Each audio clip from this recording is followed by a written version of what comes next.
First, the headlines. His Majesty the Sultan issues 2 royal decrees. The Ministry of Health announces 636 new confirmed cases of COVID-19. And the Governorate of Dhofar witnesses rains of various intensity, and the low-pressure area in the Arabian Sea develops into a tropical condition.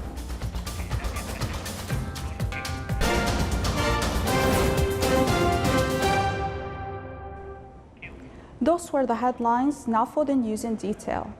His Majesty Sultan Haytham bin Tariq issued 2 royal decrees.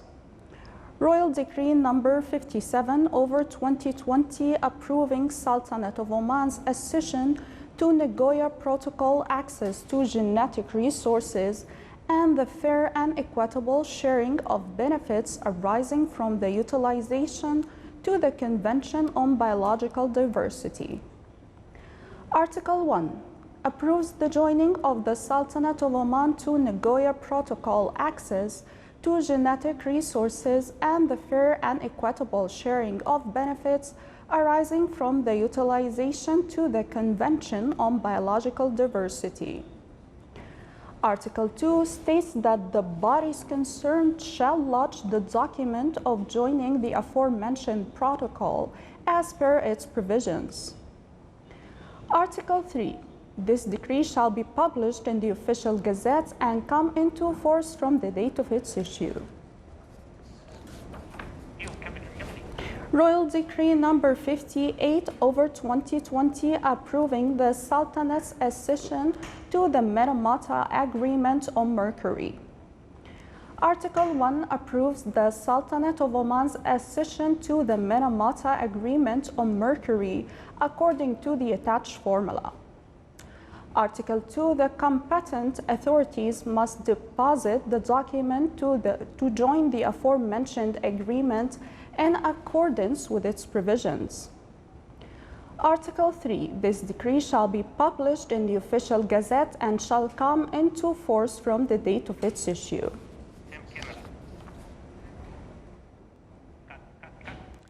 In implementation of the royal directives of His Majesty Sultan Haytham bin Tariq regarding the suspension of the judicial holiday system for 2020, which came to guarantee the continuation of work of the judiciary in a way that achieves the public interest. The Council of Administrative Affairs for the Judiciary issued a circular to all courts with all their degrees and types, including the administrative judiciary, to look into all cases continuously and regularly.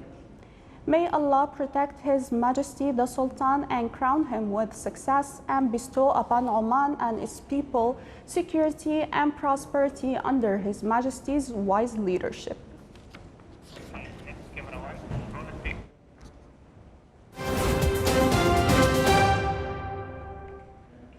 The Ministry of Health announced 636 new confirmed cases of COVID-19, which brings the total number registered in the Sultanate to 9,009, including 40 deaths. The Ministry of Health stresses that 2,177 cases have been recovered. Within the efforts to limit the spread of COVID-19, the Ministry advises all citizens and residents to keep on washing hands with water and soap. Avoid touching the face, nose, mouth and eyes. Follow hygienic habits when coughing and sneezing. Adhere strictly to social distancing instructions. Stay at home and not to go out unless absolutely necessary. Adhering to isolation and social distancing will prevent you, your family, and the community from COVID-19. Stay safe. The Ministry of Health held a meeting today in cooperation with the Ministry of Manpower and the Ministry of Regional Municipalities and Water Resources in order to discuss the scientific steps to combat COVID-19 pandemic. The meeting also discussed means of strengthening control over establishments and enterprises in order to ensure that they are all adhering to the health regulations which prevent the spread of the virus among workers and beneficiaries. The meeting dwelt on the mechanism of monitoring and follow-up on this disease, in addition to forming a work team from the bodies concerned in order to put in place the requirements and mechanisms which reduce the spread of the virus among private sector establishments and companies. His Excellency the Minister of Health participated at WHO Emerald Lancet webinar on COVID-19 and peace building. More details in the following report by Abdullah bin Ahmed Al-Rubi'i.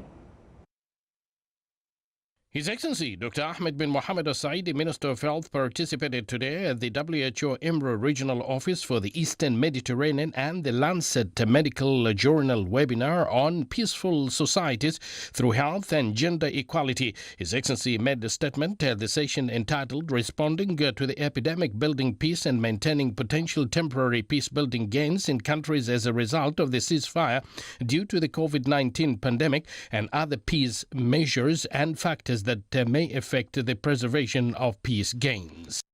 His Excellency expressed his deepest sympathy for all the victims affected by the epidemic and his appreciation and solidarity with all medical and medical assistance personnel being at the health front, where they have demonstrated their loyalty and humanity at the most difficult times to confront the epidemic. His Excellency further stated that the corona pandemic was a lesson to be learned from all levels, explaining that as health services providers, we have discovered weaknesses and gaps in our health systems and boost our efforts to overcome difficulties. He pointed out that at the community level, there has been a significant improvement in people's awareness, interaction and commitment. His Excellency added that everyone has realized the importance of living healthy and peacefully, noting that health and peace have become priorities at almost all levels in all countries. So we realized that the mission was not possible in areas affected by war or conflict, where there are no safe passageways, no access to conflict zones, no security for health workers, and no communication or exchange of information between the conflicting parties. In this regard, His Excellency urged the WHO to take advantage of this situation and bring together both sides in meetings, virtual calls, or in any possible way to promote harmony and solidarity as a mutual response to the mutual threat and maintain such approach, stressing that health can be easily used as a bridge to peace. The Health Minister added that a few months before the COVID-19 pandemic spread around the world, Oman and Switzerland were working extensively on the Global Health for Peace initiative to present it as a side event during this month's World Health Assembly meetings. But unfortunately, the current situation had changed many plans, including this proposed event. Al-Saidi concluded, "We believe that there can be no development in any country without health and that health gains cannot be achieved without peace. The peace-building process should be a crucial point and we must mobilize all our efforts to make peace possible." The ambassador of the European Union in South Sudan and professor from Harvard University and the vice president of the United Nations Office for Peace Building from New York took part in this session. Abdullah bin Ahmed Al-Rubi'i, Sultanate of Oman Television, Muscat.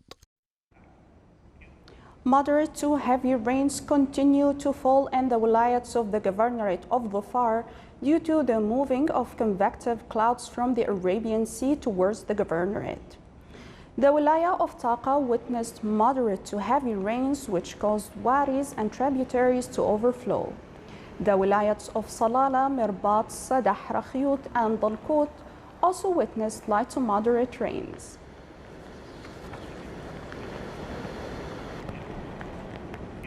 The latest analysis of the National Multi-Hazard Early Warning Center indicates a low-pressure area is developed into a tropical condition centered in 15.6 latitude north and 53.7 longitude east, with maximum wind speeds of 17 to 25 knots, 30 to 45 kilometers per hour around the center.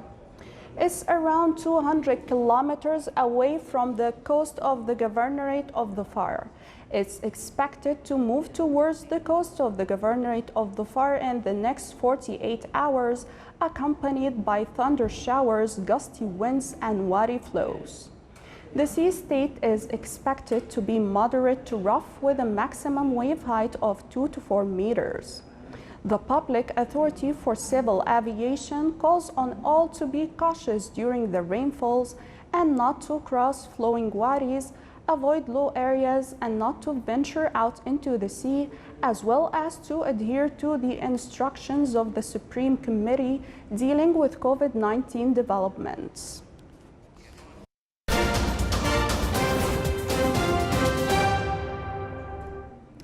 United Nations Secretary General Antonio Guterres said today that debt relief must be extended to all developing middle-income countries that request bearance as they lose access to financial markets amid the coronavirus pandemic.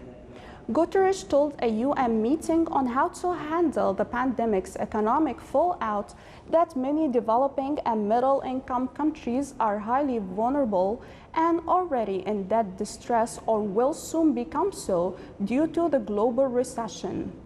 Alleviating crushing debt cannot be limited to the least developed countries.